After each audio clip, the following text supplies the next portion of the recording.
Okay, so let's flip on to page number 2 of this motion to dismiss, filed by Morrissey and Lally and Miss Laura today. Their motion states, the defendant's motion states that the court's decision to declare a mistrial, quote, was sudden, brief, and unexpected, neither preceded nor accompanied by discussion with counsel. Yet, the defendant's motion and supporting affidavits of counsel inexplicitly omit the full opportunity that the defendant was given to be heard and the defendant's consent to the mistrial. Shall I play the clip? Y'all. You can be seated, closing session. 22-117 Commonwealth versus Karen Reed. All right, the jury is at an impasse. So we'll bring them in.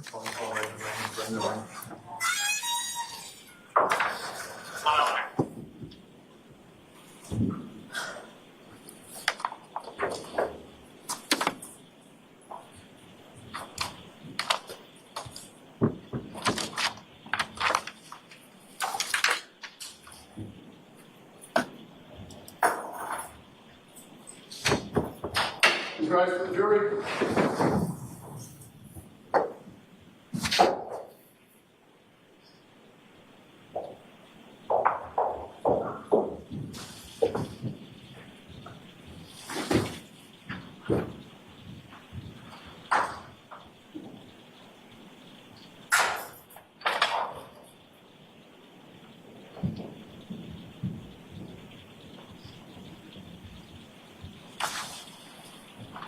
Closing session, please be seated.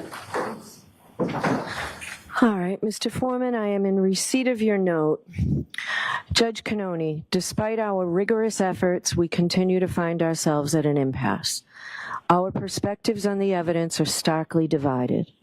Some members of the jury firmly believe that the evidence surpasses the burden of proof, establishing the elements of the charges beyond a reasonable doubt.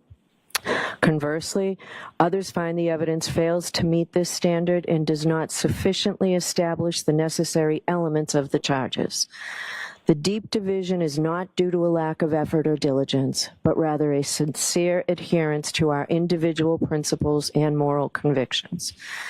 To continue to deliberate would be futile and only serve to force us to compromise these deeply held beliefs. I'm not going to do that to you folks. Your service is complete. I'm declaring a mistrial in this case.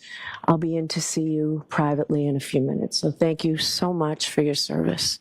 Okay. All rise for the court, please.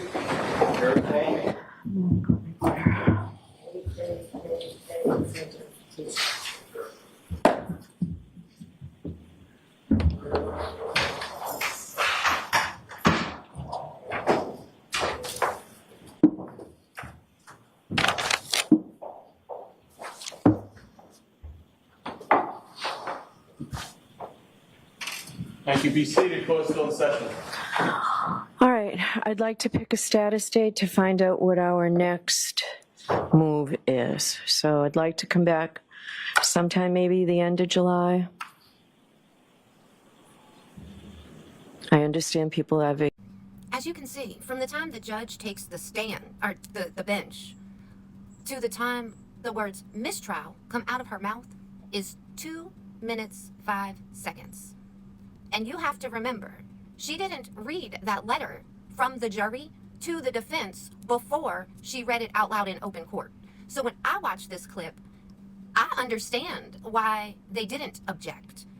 Because Bev says she's going to go talk to him in private.